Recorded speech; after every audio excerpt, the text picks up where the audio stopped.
Salut, dans cette vidéo, on va essayer de traiter la méthode pour rédiger la bibliographie commentée. Donc, la bibliographie commentée, c'est une synthèse. Voilà, c'est une synthèse des travaux antérieurs. Donc, on a des travaux, on a des études, on a des thèses, on a des masters, voilà, des documents, des études réalisées. Donc, on a arrivé à faire des expériences, des modélisations, on a essayé de retenir des lois, voilà, ou parfois des questions. On a des questions non résolues jusqu'à maintenant. Voilà, ça peut être ça. Donc voilà, c'est une synthèse des travaux antérieurs. Donc vous trouvez ça dans le domaine de la réalisation d'une thèse de doctorat, c'est très connu. Donc toujours on commence par une étude. Vous trouvez tout un chapitre dans les thèses qu'on appelle parfois étude bibliographique. Ou bien état d'art aussi. On a cette nomination. C'est-à-dire les travaux antérieurs. Donc c'est ça la bibliographie commentée. Donc pour la méthode, tout d'abord vous devez avoir des ressources, voilà, des sources d'information. Des sources d'information qu'il faut numéroter.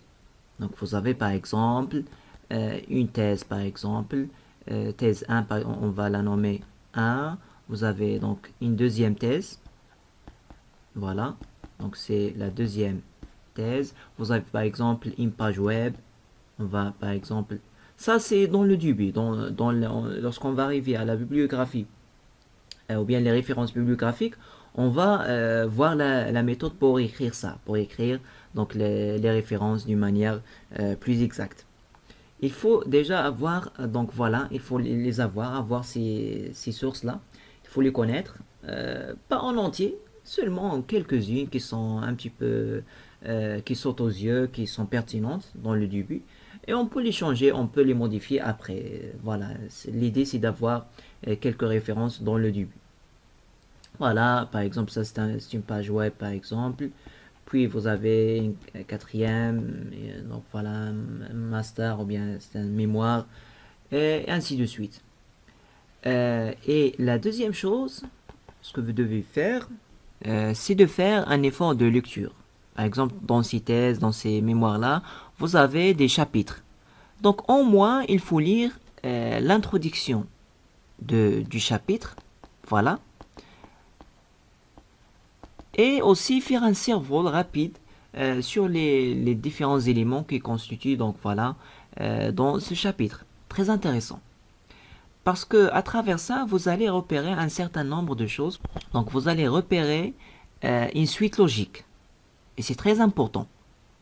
Une suite, un ordre, pas forcément chronologique, mais un ordre. Une relation de causalité, une relation de succession, voilà, logique. C'est très important.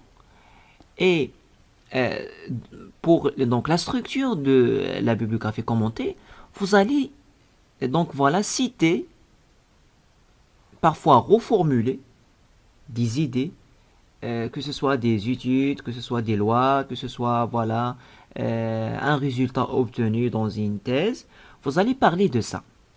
Et vous allez dire que c'est cité, par exemple, dans 1 et 2. Cette idée que je viens de citer ici, ça figure dans la référence 1 et 2. Et ces références, cette notation, cette numérotation, elle est connue. On va l'envoyer à l'aide de l'étape du référence bibliographique. Puis, je parle d'une deuxième idée. Voilà. Et je dis, c'est cité, par exemple, dans 5 et 6. Bien dans 3 et 2. Donc, ça dépend. Voilà, aussi, vous allez rajouter un autre paragraphe. Voilà, c'est cité dans 2 et 3. Une autre idée, c'est seulement dans 4. Voilà. Ces idées, comme j'ai dit, ça peut être des lois, des études, des modélisations, des simulations, des questions. Donc, qu'est-ce que vous allez faire? Vous allez prendre par exemple un chapitre 2 par exemple de la thèse 1.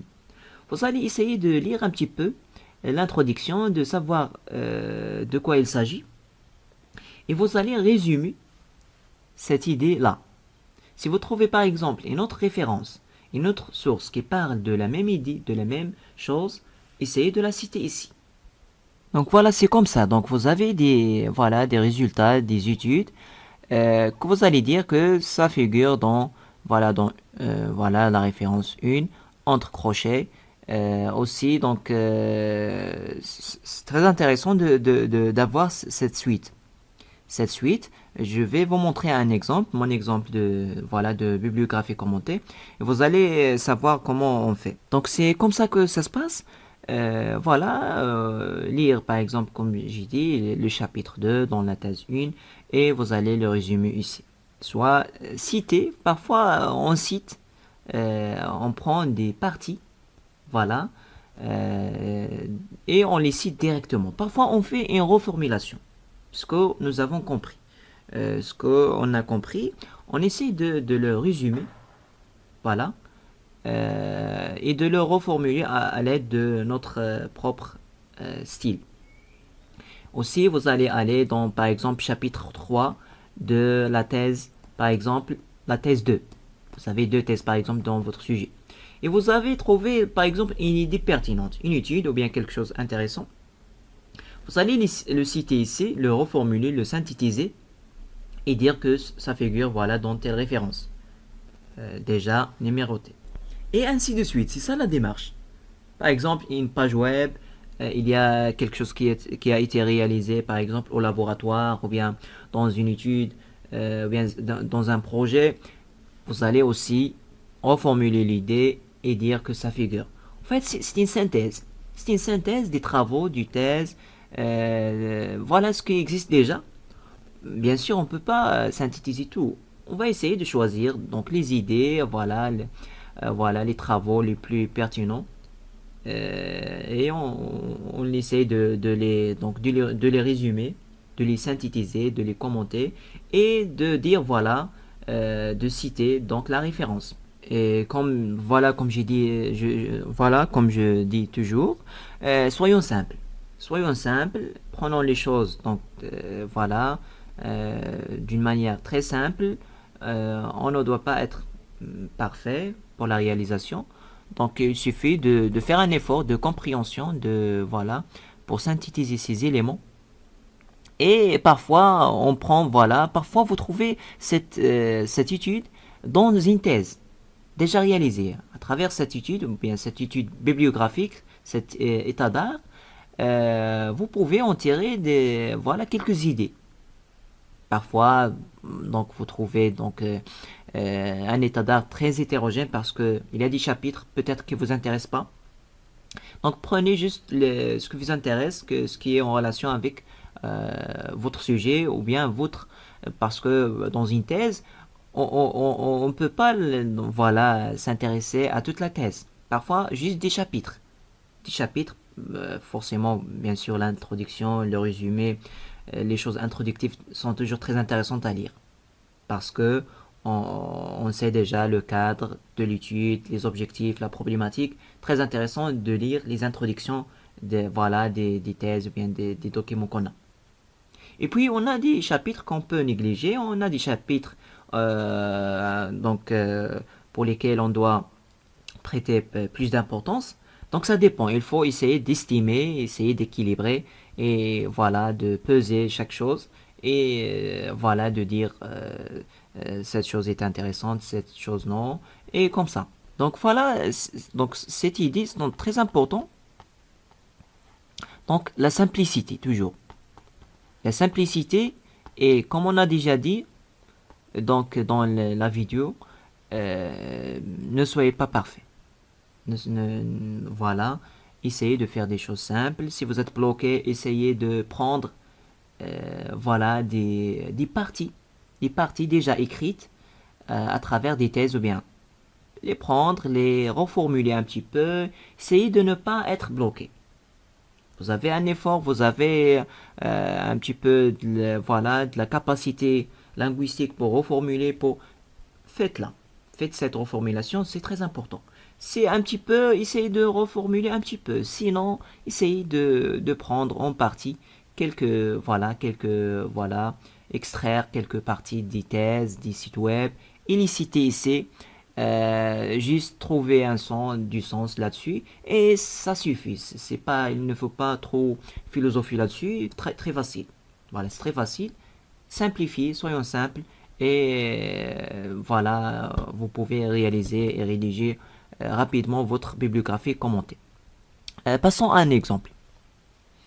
Donc voilà, c'est ma bibliographie commentée que j'ai rédigée il y a 2 ans.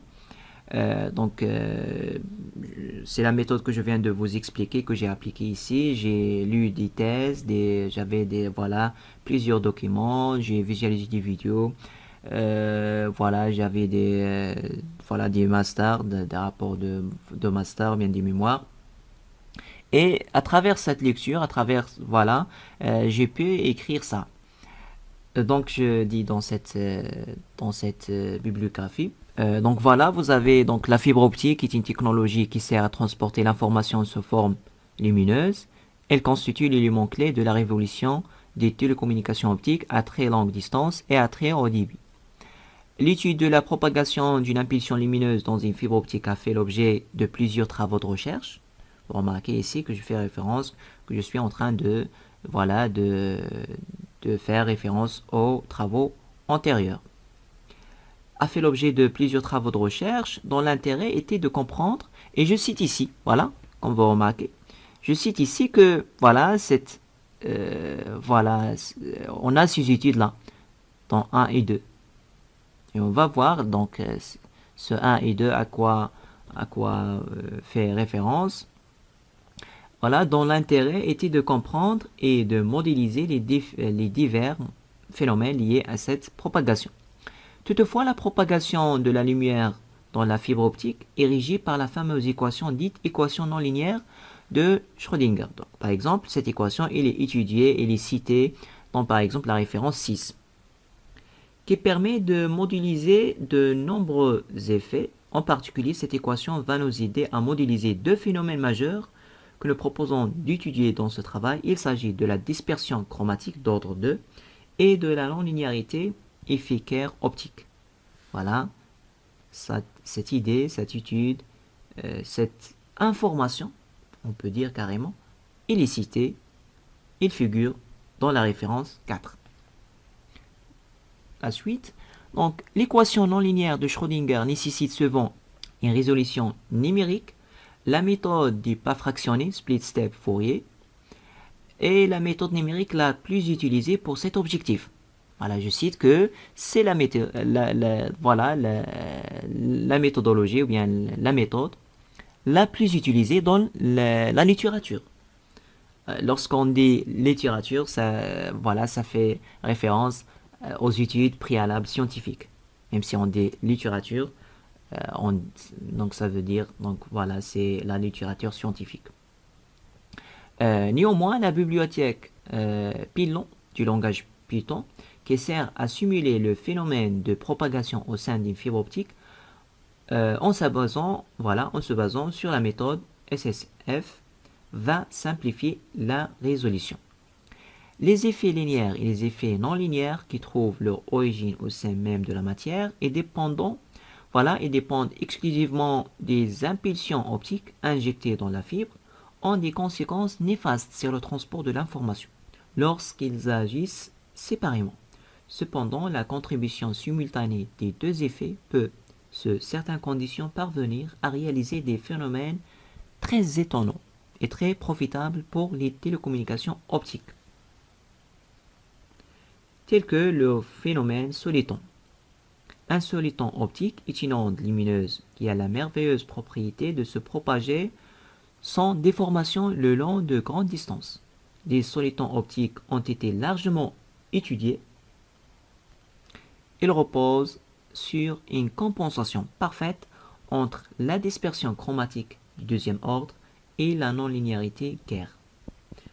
Remarquez bien que ce que je fais là, c'est de citer ce qui existe déjà, ce qui a été déjà dit, mais de reformuler, de faire des liaisons logiques une suite logique d'idées, un petit peu, voilà, bien clair. Et c'est ça ce que vous devez faire dans le travail. Essayez de faire un effort de lecture, un effort, voilà, de rassembler, voilà, de synthétiser les efforts, les études, les informations qui existent déjà dans la littérature scientifique. Donc c'est tout pour la bibliographie commentée. Donc j'espère que vous allez réaliser, vous allez rédiger votre travail donc sans aucun problème. Essayez juste de faire un effort, comme je viens de dire, un effort de lecture, un effort de synthèse et un effort aussi de délaisser voilà, la perfection. Essayez juste d'écrire, écrire les éléments, essayez voilà, de prendre des parties, parce que c'est ça, en fin de compte, l'étude bibliographique. Vous allez vous baser sur ce qui existe déjà, à condition de le reformuler, de le comprendre, de le mettre dans un ordre. C'est ça. Donc je vous souhaite bon courage. La société Unschool, c'est une société, on va dire, qui est spécialisée principalement dans le système des classes préparatoires. On fait autre chose dans le domaine de l'éducation, mais notre mission principale, c'est les classes préparatoires scientifiques et aussi économiques, c'est-à-dire les filières, bien sûr, MP, PSI, TSI, SUP/SP et aussi pour les filières ECS, ECT. Principalement, on propose des services, ça tourne autour des cours de soutien dans différentes matières et aussi on propose des encadrements pour des projets comme le TPE par exemple. On a à peu près 6 ans d'expérience. Jusqu'à maintenant, donc, nous avons aidé plus de 1500 étudiants et étudiantes en classe préparatoire dans les différentes filières. Actuellement, nous sommes numéro 1, la société numéro 1 au Maroc pour tout ce qui est service de cours de soutien en ligne surtout. On travaille aussi à l'international, donc nous avons une présence à l'international. Donc nous avons des étudiants en France, aussi en Tunisie, en Mauritanie, dans quelques pays africains. Et aussi on essaye de développer même la société pour être, pourquoi pas, Inch'Allah, numéro 1 même à l'international dans tout ce qui est cours de soutien et tout ce qui est e-learning. D'ailleurs, nous avons une plateforme e-learning spécialisée pour ces cours-là. Et Inch'Allah, on fait aussi d'autres services comme les webinaires, comme des mini-formations gratuites, on va dire des sessions d'orientation des étudiants. Ça fait partie de notre mission, de notre voilà, objectif principal d'aider au maximum les étudiants pour bien sûr avancer et réussir leur concours. Donc nous avons aidé des centaines d'étudiants pour réussir les concours, que ce soit au Maroc ou bien aussi en France. Nous sommes actuellement une trentaine de collaborateurs.